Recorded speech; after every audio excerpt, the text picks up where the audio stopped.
الإخوان السلام عليكم. القضية ديال اليوم غترجع بنا لسنة 2001 والأحداث ديالها غدور في مدينة الخميسات في واحد الحمام في واحد المنطقة شعبية اللي غتوقع فيه واحد الجريمة اللي غتهز ساكنة المنطقة، بحيث واحد السيدة دخلت الحمام هي والابنة ديالها وتوجهوا نيشان للسخون، لان كما كتعرفوا حنا عندنا في الحمامات الشعبيه فاش كتمشي تدخل للجلسه الدخلانيه باش هكا كتسخن يتحلوا لك المسام، باش منين تجي تحك تافيض غير كينوض داك الوسخ. يعني فاش دخلات كتشوف واحد السيده جالسه مجبده بحال اللي متكيه، بحال اللي سخفانه، بحال اللي هادي صافي ما قالت يمكن ياك ما كترتاح. شويه جلسوا حطوا سطوله هي وبنتها، شلوا التشليله الاولى كيغسلوا هادي، شويه كتشوف السيده ما كتحركش، واحد شويه تقول لبنتها ياك ما سخفات، نوضوا نشوفوها ياك لاباس اش واقع. كتقرب ليها كتعيط ليها فلانه فلانه فلانه، بحكم بان ديك يعني الحومه معروفين بعضياتهم، فلانه فلانه فلانه، والو السيده ما كتجاوبش. الوقيته اللي غيشوفوا في وجهها غيشوفوا شي حاجه ماشي طبيعيه، يعني السيده ماشي سخفانه، بحال اللي يعني ها محلولين عينيها يعني بواحد الطريقه غريبه. هنا السيده خرجت كتغوت، تقول روحها عباد الله، تقول روحها عباد الله. العيالات اللي كانوا جالسين في الجلسات الاخرين مع الطيابات جاو كيجريو تجمعوا عليها، تيقولوا ياك ما سخفات، تيكبوا عليها الماء بارد، كيكبوا عليها يعني تيكبوا عليها الماء بارد وهادي يشموها في الريحه، والو السيده ما كتزعزعش. وحده من الطيابات قالت لهم بلاتي بلاتي عين شوف، قلبت ليها هنا لقات ان جهه العنق ديالها لقات بان النبض ما كاينش، قالت لهم بعدوا بعدوا راه السيده راه ميته. منين كيهزوا ليها يديها ولا كيقيسوا لها في رجليها دايره السيده مخشبه بحال الخشبه. هنا الطيابات اللي مكلفين بالحمام منين عرفوا ان الواقعه شنو فيها اتصلوا بمول الحمام، تيخبروه تيقولوا ليه شنو طرا عندك في الحمام، شنو طرا عندك في الحمام.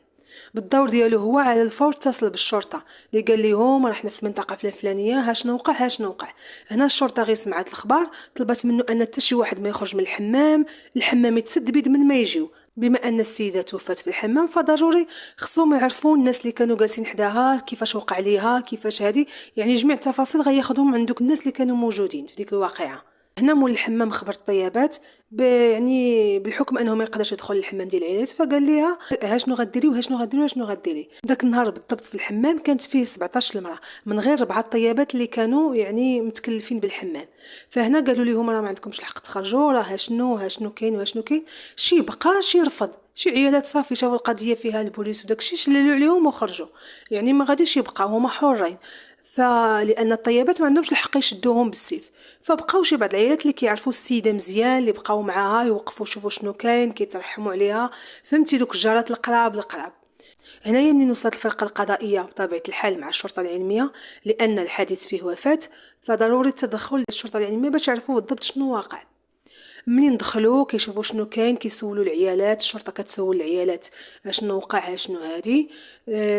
جاوبتهم السيده اللي لقاتها قالت لهم اودي رانا دخلت انا وبنتي لقيناها سحبنا نبلولا غير سنتكيا غير هادي شويه شفناها جلسنا واحد المده ما كتحرك ما والو، مشينا قلبناها يعني عاودت لهم الواقعه كما هي لقيناها ما كتحركش. الشرطه العلميه بدات البحث ديالها، المعاينه الاوليه كتبان لهم بحال لان السيده دخلت للسخون، منين دخلت ما خرجت، تقدر تكون يعني سبب الوفاه انه جلست فيه بزاف وجاتها شي ازمه قلبيه وتوفات. هنا منين الشرطه العلميه دارت خدمتها تم نقل الجثه الى مستودع الاموات باش يتم التشريح ديالها باش يعرفوا السبب الرئيسي اللي ادى بالوفاه ديالها. فهنا البوليس منين خداو الاقوال ديال الناس اللي لقاوهم باقيين موجودين في الحمام وديال الطيابات وداكشي، صافي يعني طلقوهم ما غيشدوهم ما والو حتى يتسناو التشريح الطبي شنو غيعطي. ديك الساعه عاد يقدروا يبداو الخدمه ديالهم. داكشي اللي كاين. منين خرج التقرير الطبي خرج بان السيده توفات تسمم اثناء وجودها في الحمام. هنا البوليس منين توصلوا بالنتيجه ديال التقرير الطبي رجعوا لذاك الحمام عند الطيابات، طلبوا منهم انهم يجيبوا كاع العيالات او يعطيوهم العناوين العيالات اللي كانوا موجودين داك النهار، اللي كما قلنا كان العدد ديالهم 17 لواحد، خاصهم كلهم يتم الاستجواب ديالهم لانها توفات في الحمام. وهنا قبل ما ندخلوا في التحقيق والاستجوابات اللي داروا الشرطه نتعرفوا على هاد الضحيه شكون هي. هاد الضحيه سميتها سميره وفي العمر ديالها 46 سنه، كانت نحادر من واحد الدوار اللي كاين في نواحي مدينه الخميسات. كانت واحد الانسانه عايشه واحد العيشه مزيانه في الدوار ديالهم، وكان عندها الامل ديالها بحال بنات الدوار انها منين يعني تكبر شويه تخرج حتى هي على الدوار وتجي تسكن في المدينه. لان داكشي اللي طرا، قرات واحد المده معينه منين يعني فقط غير ابتدائي، منين كانت غتوصل الاعدادي ويعني باش تكمل قرايتها جا فيها واحد الخطيب اللي كيسكن في المدينه. هنايا هي عجبها الحال ما ترضاتش، يعني صافي وصلت داك السن القانوني ديال الزواج، تزوجت به جا سكنها في المدينه. وهي كان عندها احلام انها تسكن في المدينه دارها بوحدها هذه، الا انها كتفاجئ بان الزوج ديالها سكنها مع مو خواتاتو. فرضات بالواقع ما عندها ما دير، صافي عاشت العام الاول العام الثاني، فهنا بداو المشاكل ما بينها وبين خوتو وما بين عجوزتها، لا انت درتي لا انت فعلتي لا انت تركتي، خصوصا انها ما كانتش مسكينه كتولد. العيب فين؟ واش في الرجل ولا في المراه؟ الله اعلم. المهم هنا ديما من نهصرنا بهذه الكلمه، هي كذلك ما كانتش سهله، كلمه مني كلمه منك، من هنا دوزات المده ديال 5 سنين في الزواج ديالها وهي تطلق. منين طلقات هنا سميرة فعود ما ترجع للدوار ديالهم عند والديها، لا بحكم ان في الدواور عيب حشومه طلقتي هذه، فهي قررت تجلس في مدينه الخميسات. قالت تقلب على خدمه يعني تعاون بها راسها. فعلا داكشي اللي كاين مع هي كانت حادقه تبارك الله شويه، كانت كتخدم هنا في المسمان، كتخدم في الميناج، كتمشي للموقف. المهم كانت مديبانيه راسها، وكانت كاريه واحد البيت وكوزينه في واحد الدويره صغيره عند واحد السيده كانت ساكنه فوق منا، يعني عرفات الحاله ديالها فترأفات معها سكنتها في السفلي ديالها. صافي بقات هكاك، هي كتمشي تخدم مره هنا مره هنا، المهم كتجيب القوت اليومي ديالها وكتخلص كراتها فيما يرضي الله، يعني ما كانتش كدير شي حاجه خايبه. غير ان المشكل اللي كان ماشي مشات بعدات من الحومه اللي ساكن فيها راجلها ولا لا، بقات في نفس الحومه، يعني كانت ساكنه في هذه الحومه القداميه مع عكيزتها ولويستها، خلاتها بجوج حومات ومشات سكنات في حومه اخرى، لانها كما كنقولوا جايه من الدوار وهذه، ويعني اول مره غتشوف المدينه وداك الشيء، فما يمكن ما كتعرفش المدينه بزاف، داك الشيء باش اختارت انها تكون غير في داك البلاصه اللي كتعرف فيهم الناس وتعرف فيهم يعني بزاف د الحوايج، حيت كانت مره كتمشي كدير الخبز والبطبوط وكتدي تما السويقه، فهي قررت انها تجلس هنايا. فهادو هما التفاصيل الكامله على هاد السيده هذه. دابا نرجعوا للاستجوابات اللي درتها الشرطه مع الناس اللي تم استدعاء ديالهم، وجاو صراحه كاملين حضروا لمقر الشرطه باش يدليو بالشهادات ديالهم. اما باقي العائلات فقالوا لي ما شافاش كاع دخلات، كاين اللي شافها ويعني وشافها دخلت بحكم انها كانت نوضت واحد الصداع.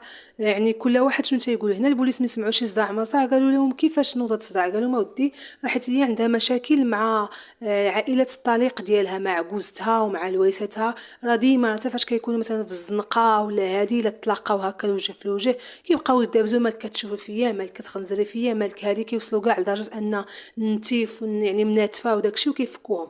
قالت لهم هذا النهار هذا بالضبط راه كانت هي وكانت عجوزتها وواحده من لويستها، منين دخلوا شوفوا فيا نشوف فيك، بقاو كيدابزوا تشادوا. قالت لهم يعني قال لهم احنا راه غير حنا اللي فكيناهم.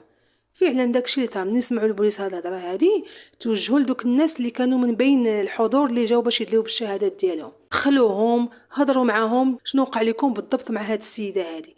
قال لهم اودي هذه راه كانت مرتخونه وراه كان فيها الصداع والمشاكل وفيها قوه الهضره وهذه، واخا طلقات يعني من ولدنا والروينه والحاله انها ما بغاش تبعد منا، باقا ساكنه حدانا، فوق ما ندوزو تبقى ترمينا الهضره، فاحنا ما كنستحملوش. هاد المره فاش جينا للحمام لقيناها حتى هي في الحمام، فصافي كيما ديما قالت لهم يعني شي حاجه اخرى ما كايناش هادشي، يعني ماشي هاد المدابزه هي اللي ادت باننا نديروا لها شي حاجه. حنا اصلا قالوا للبوليس باننا حنا كنا خارجين وهي دخلات، يعني ما حنا ما جلسناش معاها في نفس الجلسه او كنا معاها وهي كتغسل ولا يعني كنا مع بعضياتنا كنغسلوا ولا شي حاجه، لا احنا كنا خارجين سالينا وهي داخله. منين داخله بدات كتشوف فينا كترمينا في الهضره، صافي نضنا كنتغاوتوا.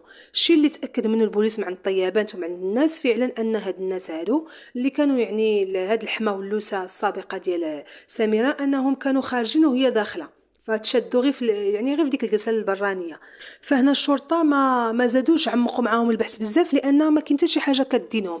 يعني اصلا السيده الوقيته فاش توفات على حساب التقرير الطبي اللي تعطى في التشريح بانه ماشي هو كاع داك الوقت اللي كانوا حتى هما فيها خارجين بحالاتهم، يعني هما كانوا خارجين وهي داخله، فكاين واحد الفريق زمني كبير فاش توفات باش تعرضت للتسمم، يعني ما عندهم حتى شي علاقه في الوفاه ديالها، بحالهم بحال باقي الناس اللي كانوا يعني حاضرين. هنا عاودوا زادوا سولوا الطيابات واش يعني اش كتعرفوا عليها اكثر، اش كتعرفوا؟ قالوا لهم حنا كنعرفوا واحد السيده مطلقه ساكنه هنا كتخدم بما يرضي الله، الا ان فيها واحد الطبيعه خايبه. الطبيعه اللي فيها هي انها كدابز بزاف، كتدخل الشبوقات برقاقه بواحد الطريقه ما كتصورش، هي ظريفه وكل شيء، ولكن راه كتجبد شي صداع اللي ما يمكنش. يعني هي كما تنقولوا المقدم ديال الحومه، اي خبر بغيتي تمشي تلقاه عندها، اي حاجه بغيتيها تعرفها تمشي تلقاها عندها، كتعرف على هذه، كتعرف الشاده والفاده حتى الدروبه اللي من موراها كتعرفهم. يعني واحد الانسانه فضوليه بزاف، ما كتدخلش السوق راسها نهائيا.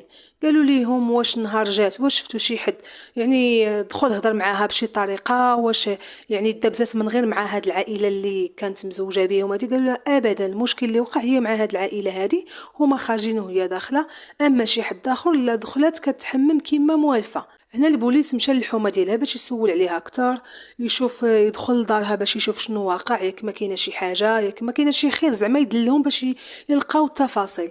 هنا ملي مشاو للحومه كيسولوا عليها نفس الهضره كتقال عليها، الله يعمرها دار ولكن فيها واحد الطبيعه خايبه. ملي وصلوا لدارها دقوا، حلت لهم المراه اللي مسكنها عندها لتحت، طلبوا منهم باش يعني عندهم امر باش يدخلوا يشوفوا الدار. دخلوا قلبوا لقاو الدار ما فيها حتى شي حاجه، عاديه.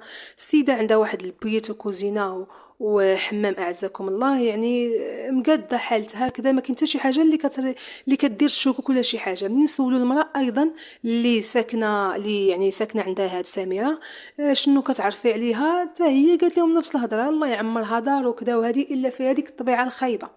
قالت لهم لدرجه انها راه بقوه ما كتدخل الشبوقات راه قالت لي بان عندها شي اسرار اللي يقدر يعني يطيحوا الرواح. هنايا من نسمعوا هاد الهضره هادي قالوا لها زيدي فسر لنا اكثر، كيفاش زعما يطيحوا الرواح كاع، ها شنو كتعرف؟ قالت لهم راه كتعرف شي حوايج على شي ناس كتجي كتعاودهم ليا، بحكم انني انا جارتها ساكنه معها في نفس الدار، فراه كل عشيه فاش كنساليو كنتجمعوا كنديروا كاس كروط كنبقاو نهضروا كنجلسوا في العتبه ديال الباب. يعني هضره كتدي هضره. حتى واحد النهار قالت لي راه عندها واحد السر خطير اللي يقدر يطيحوا فيه الرواح. منين سولتها قلت لها شنو هي، قالت لي انا نعاود لك وما تقولي لحد. قالت لي يا سيدي بانها كتعرف واحد السر على ديك صاحبتها حنان اللي خدامه طيبه في الحمام اللي توفات به. قالت لي هاد السر هذا اكدت لي انه الا عرفوه العائله الخاصه بهاد السر غطيح الرواح. قلت لها انا شنو هو هاد الشيء؟ قالت لها انا نعاود لك وانت ما تقولي حتى شي حاجه وما تسولينيش. قالت لها يا عاودي ليا. قالت لها راه صاحبتي حنان طيبه راه كتعرف واحد الراجل قالك حكا ما حكا راه بغى يتزوجها، واخا هو مجوج عنده وليداتو بغى يدير المراه الثانيه، بغى حتى هو يعيش الحياه مره اخرى وهذه. قالت لها انا فاش بقات كتعاود ليا قلت لها شكون هاد السيد هذا؟ قالت لي يعني من الحومه فلان فلاني. هنا منين سولتها ديك السيده الجاره قالت لها شكون هو؟ قالت لها انا ما غاديش نقولك شكون هو، المهم انا نعاود لك القصه وصافي وما تسولينيش. قالت لها راه نعيت ما نصح فيها، بعدي منه راه عنده وليداتو عنده مراتو هذه. قالت لها ما بغاتش. قالت لها ورا انا ديما تنقول لها يعني بعدي منه ولا ما غادي يعجبك الحال، بعدي منه ولا ما غادي يعجبك الحال. هادشي اللي قالت لي. عيت انا ما نسول فيها شكون هاد السيد، مع حكم يعني بحكم ما قالت لي انه راه ولد الحومه وهذه، فبغيت نعرف الفضول، ولكن هي والو. قالت لها هادشي اللي غنقول لك صافي. هنا البوليس زادو سولها سؤال اخر، قالوا لها كي كتبان لك العلاقه ديال سميره مع هاد صاحبتها حنان؟ قالت لهم اودي راه هاد حنان هادي راه ماشي بنت الحومه قديمه، راه سميره واخا يلاه جات سكنات هنا راه قدم منها. هاد حنان هادي راه يعني واحد السيده قالت لهم راه في العمر ديالها 33 سنه، يلاه جات سكنات في الحومه جديده ما كتعرف حتى شي واحد. ولكن قالت لهم هاد صاحبتي سميره بحكم ما هي فضوليه وكتعرف الشاده والفاده على الناس، دخلاتها بواحد الطريقه اللي ما كتصورش. تصاحبات معاها ولات كتجي لعندها، ولاو صحابات، ولاو تيمشيو بجوج ويجيو بجوج، يعني بحكم ان سميره يعني كانت عندها واحد اللسان الحلاح فقدرت تصاحب معاه هي من دون الناس ديال الحومه كاملين. فهنا البوليس بعد ما سمعوا هاد الهضره من عند هاد السيده الجاره فخلاوها ومشاو كيبحثوا شويه قبل ما يستجوبوا حنان، مشاو كيبحثوا كيسولوا عليها يعرفوا بالضبط شكون هي هاد السيده هادي. كما قلنا هاد الطيبه حنان في العمر ديالها 33 سنه، عندها واحد القدر من الجمال. من سولوا عليها البوليس لقاو انها عندها واحد القضيه في شي شكل. اولا هي جايه من نواحي ديال تيفلت، يعني ماشي من مدينه الخميسات، فجات لقات هاد الخدمه هادي ديال طيابه الحمام، سكنات في ديك الحومه. الا ان الناس ديال الحومه كيشوفوها كتردد بزاف على العطاره اللي كيبيعوا داكشي ديال البخور وداكشي. منين سولوا حتى لقاوها انها عندها واحد العقده ديال انها علاش زعما هي عندها واحد القدر من الجمال، ولكن كما تيقولوا ما تيجوش فيها الخطاب، ما تيهضروش فيها الناس، غير بوحدها غير هادي. فهي التجأت لذاك العالم ديال الشوافه، قالت لك زعما كتمشي دير القبول باش يعني يقدروا الناس يشوفوا فيها هذه باش تجيب زعما الزهر ديالها. هي هذا هو الاعتقاد ديالها هاد حنان. فداكشي علاش كتردد بزاف عند العطاره، هي كتشري هنا قالكوا ديما كيشموا في دارها ريحه البخور، ريحه هذه يعني هاد السيده هذه مولوعه كما تنقولوا بتشعواديت. هنا منين خداو المعلومات الكافيه على هاد حنان مشاو عيطوا ليها، قالوا لها باش تلتحق بهم مركز الشرطه، عندهم بعض الاسئله. هنا حنان تفاجات، سولتهم علاش ما علاش، قالوا لها حتى توصلي عندنا وتعرفي شنو كاين. بعض الاسئله روتينيه عاديه، فعلا داكشي اللي كاين. طيب حنان ما ترداتش، تبعاتهم لمركز ديال الشرطه، وصلات دخلات استقبلوها. هنا داروا بها البوليس كيسولوها اش بينك وبين يعني السيده سميره، اش كتعرفي عليها؟ قالت لهم اودي سميره راها صاحبتي، انا اول مره منين جيت من نواحي ديال تيفات الخميسات ما كنعرف حتى شي واحد، قصدت هاد الحومه هادي شفت فيها خدمت الطيابه ديال الحمام، هرنا هنايا. قالت لهم اول مره غنتعرف على سميره في الحمام، عرفتها بدات كتهضر معايا، دخلنا في الهضره بزاف من لهنا من لهنا، صافي تتصاحبنا ولينا كنخرجوا مجموعين، ندخلوا مجموعين، ناكلوا مجموعين. يعني هذه العلاقه اللي كتجمعني بها صاحبتي يعني بزاف ولكن يعني ما كاينش شي خصومات بيناتنا ولا هذه. هما يقولوا لها هنايا شكون اللي قال لك شي خصومات ولا شي حاجه، حنا كنسولوك غير شنو العلاقه ديالك بها. هنا بدات يبان عليها الارتباك، بدات كتخلع. البوليس منين شافوها بالطريقه باش كتجاوب عرفوا شي حاجه مخبياها عليهم، يعني القضيه فيها ان. هنا قالوا لها واش انتي مزوجه واش هذه؟ قالت لهم لا انا ما مزوجه ما والو، انا عايشه غير بوحدي خدامه على راسي. ها هي الكذبه الثانيه، ما قالت لهم لا كتعرف شي واحد لا حتى شي حاجه. منين شافوها جالسه كتردد عليهم هكا وما يواجهوها بالحقيقه، قال شوفي حنايا مشينا سولنا عليك وعرفناك وعرفنا بزاف ديال الحوايج عليك، وخصوصا السر اللي ما بغيتيش تقوليه لينا واللي قايله غير لصاحبتك سميره. قالت لهم شنو ما كاين انا ما عارفه والو. قالوا لها انت عندك علاقه مع واحد السيد مزوج وصاحبتك سميره يا ما كتنصحك ساعه انت ما بغيتيش تسمعي. هنايا منين عرفات بان تكشفات، عرفوا السر ديالها اللي مخبيه يعني على الناس كاملين وغي سميره اللي عارفاه تفضح. هنا عرفات بان سميره معاوده لشي حد وداك الحد هو اللي عاودوا ليهم. ما لقات ما تقول، صافي خصها تعترف، تقول لهم اشنو واقع وتقول لهم اشنو كاين بالضبط. هنا البوليس بداو تيضغطوا عليها، منين قالوا لها هاد الهضره هادي شافوها ولات كتحمر تتخضر تتصفر ولات كترعد، هدنوها عطاوها كاس ديال الماء قالوا لها شوفي انت دابا غتعاودي لنا كلشي من الاول حتى الاخر بلا ما نزيدو نضغطوا عليك، عاودي لنا شنو كاين، ولا كاينه شي حاجه تسهليها على راسك، اعترفي تخففي على راسك وعلينا. هنا حنان كما كنقولوا ما عند لي ميت ما يدير قدام غسالو، بدات كتبكي. قالت لهم انا نعاود لكم شنو كاين. قلت لهم فعلا انا جيت ما تنعرف حتى شي واحد في هذه المدينه، خدمت طيابه ديال الحمام كما قلت لهم في الاول، جاتني القدره تعرفت على هاد صاحبتي سميره اللي انا عارفاها فضوليه وفيها الهضره بزاف، ولكن كلاتني بحلاوه اللسان ديالها من لهنا نهار الاول السلام نهار الثاني كتجيب ليا شي حاجه.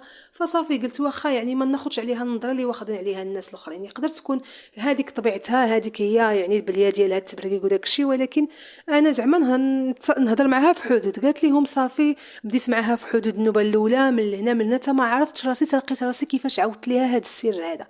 قالت لهم انني انا جيت كنهضر معها، قلت لها اودي راه شنو كاين وشنو كاين، راني عرفت واحد السيد واخيرا تشدت ليا الصناره. قالت لهم واخا انني عرفتها هي برواله، ولكن قلت انا صاحبتها ما غاديش تفضحني، يعني واخا غنعاود ليها راه غتسكت لان انا كنتعاودوا بيناتنا بزاف ديال الحوايج. قالت لهم انا بديت كنعاود ليها، قلت لها ها شنو طرا وها شنو طرا، راه هو مزوج وعنده وليداتو، ولكن راه يعني باغي يتزوج مره اخرى، ولكن انا راه ماشي رافضه، انا باغيه. اولين قالت لها انا 6 سنين ومنين وانا كنتسنى هذه اللحظه هذه، منين جاتني واخا عرفتو مزوج قلت صافي راه باغي يتزوج زعما حالا طيبا ماشي شي حاجه.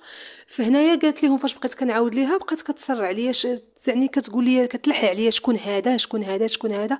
النوبه الاولى قالت لهم ما بغيتش نقول ليها، ولكن في الاخر منين زعما راه صاحبتي وعشيرتي وهذه قلت لها فلان. هنا منين سمعت السميه ديال السيد قالت لها او واش فلان ولد الحومه؟ قالت لها هو.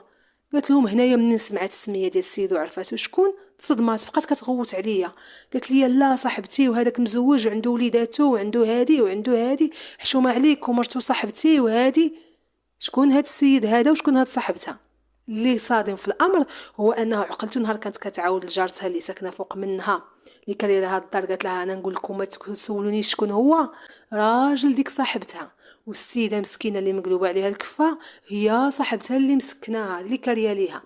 داكشي علاش هنايا سميره تعصبات على حنان وبقات كتغوت عليها. قالت لها لا صاحبتي، وهذاك يعني مرت الله يعمرها دار وعنده وليدات ومقاتله معاه وهي مسكينه دايره فيه الثقه وكذا، الا كان هو بنتي ما ديريش فيه راسك كذا. هذه قالت لهم بقات كتغوت عليا. انا هنايا قلت ليها شي سوقك دخلي سوق راسك، واش انا سنين ومنين وانا كنتسنى هذه الفرصه نهار اللي تشد ليا واحد تجي تقولي لي لا؟ وماشي انا اللي مشيت لعنده، هو اللي جا لعندي وبغى يدير غير الحلال، بغى يتزوج مره ثانيه واش راه عطاه 4، علاش لي ما نكونش انا وحده منهم؟ هنايا قالت لهم منين سمعت هاد الهضره وداك الشيء صافي تقلقات مني وخرجت من عندي. النهار الاول، النهار الثاني، النهار الثالث ما كتهضر معايا ما والو. شويه وهي تجي عند وهي تقول لها شوفي راه الا ما بعدتيش منه راني غنفضحك. قالت ليها بقيت كان نهضر معاها وتنقول لها حشوم عليك صاحبتي، هو غادي يتزوج غيتزوج، اللهم فيا انا اللهم هادي. قالت لها لا راه غنفضحك معاه نفضحك معاه، وديك الساعه دبري راسك صاحبتي انا مسكينه هي ظريفه وهادي ومن لهنا. قالت لهم والو عيت ما نقنعها باش تسكت، عيت ما نقنعها باش تسكت وما باش تسكت.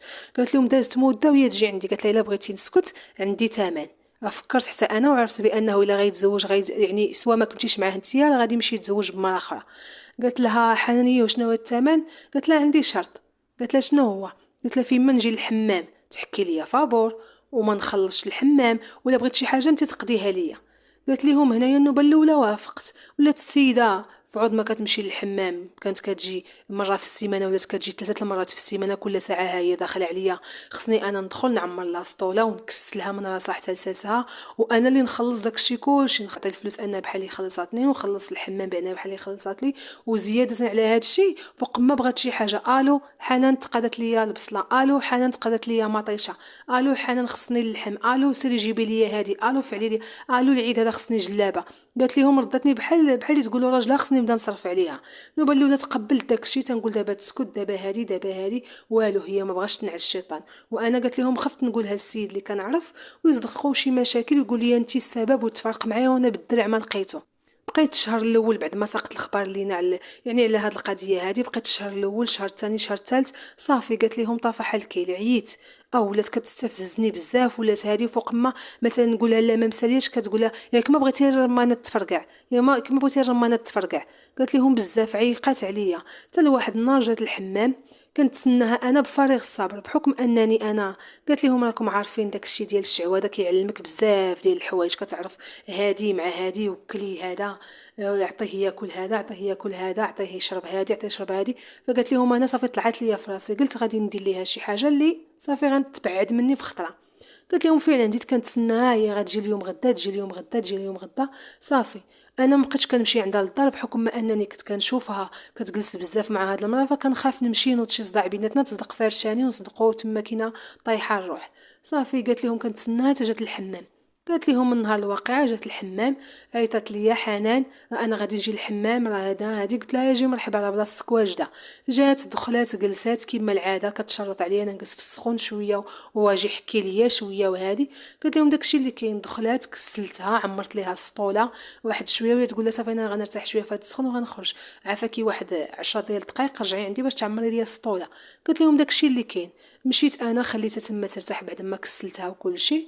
صافي جيت كنعمر ليها السطوله واحد شويه جبت واحد التخليطه ديال الاعشاب اللي عارفاها انا يعني تخليطه قاتله. صافي قلت لها غتجلس في السخون راه غادي يطرى لها داكشي اللي غندير لها غيطرى لها في السخون. الناس غادي يقولوا راه سخفات راه جلسات منين جات ما خرجاتش راه صافي راه السخون اللي دار ليها داكشي. قالت لهم فعلا مشيت عمرت السطل هزيت ديك التخليطه ديالي خلطتها في واحد الطوسه ديال الماء بارد صافي ومشيت. قالت لهم كتعرفوا حيت بنادم فاش كيكون جالس بالسخون وداكشي كتجيب له شي ميها بارده راه بحال اللي كتعتقو. مشيت عطيتها السطوله وقلت لها كيشربي هاد الميها بردي عليك بحكم بانها مولفاني انا مخنتاها كما تيقولوا وكنجيب ليها وكذا ونعطيها الليمون ونعطيها خصني نقوم ليها بالواجب ديالها باش ما تفضحنيش. مديت لها داك الغرف ديال الماء هبطت عليه هبطه وحده صافي وخرجت بحالاتي. جلست مع الطيابات حتى سمعت الغوات. هنايا شنو وقع لسميرة؟ هنايا منين شربات داك الغرف ديال الماء مع كانت بوحدها في السخون صافي شرباتو شويه ضراتها كرشها تما كاينه ما لقات كيدير تغوت لانها بعيده وكان السخون يعني بعيد على دوك الجلسات الاخرين فغير بوحدها حتى واحد ما سمعها بحكم ان كاين الماء. هادشي اللي رجعت التشريح الطبي بان واخا خرجوك شاكش حتى واحد ما شافها. علاش؟ لان الماء وداك الصهد والعرق وداك الشيء فما بقى باين حتى شي حاجه في فمها. زيد عليها انها وقيله فاش شدات السخف بدات كتكب عليها الماء داكشي طرا ليها ما لقات حتى شي واحد اللي يعتقها هادي فطاحت جثه هامده في ديك الجلسه السخونه. فقالت لهم هادشي اللي طرا. انا اللي درت ديك الفعله.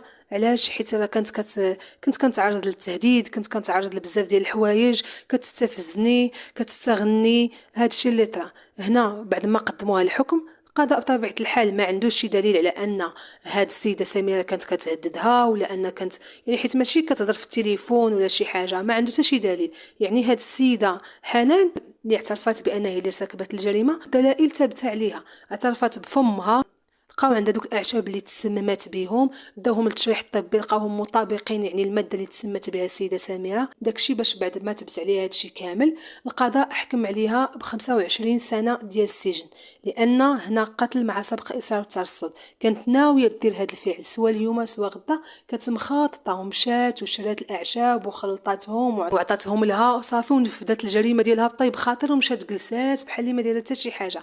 داكشي باش القضاء ما رحمهاش وعطاها العقوبه اللي كتستاهل. فهذه هي القضيه ديال اليوم، وهنا غنكون وصلنا للنهايه. فما بقى لي الا نقول لكم ونذكركم اللي ما مشتركش في القناه يشترك في القناه ويضغط على زر الجرس باش يبقى يوصلوا كل جديد.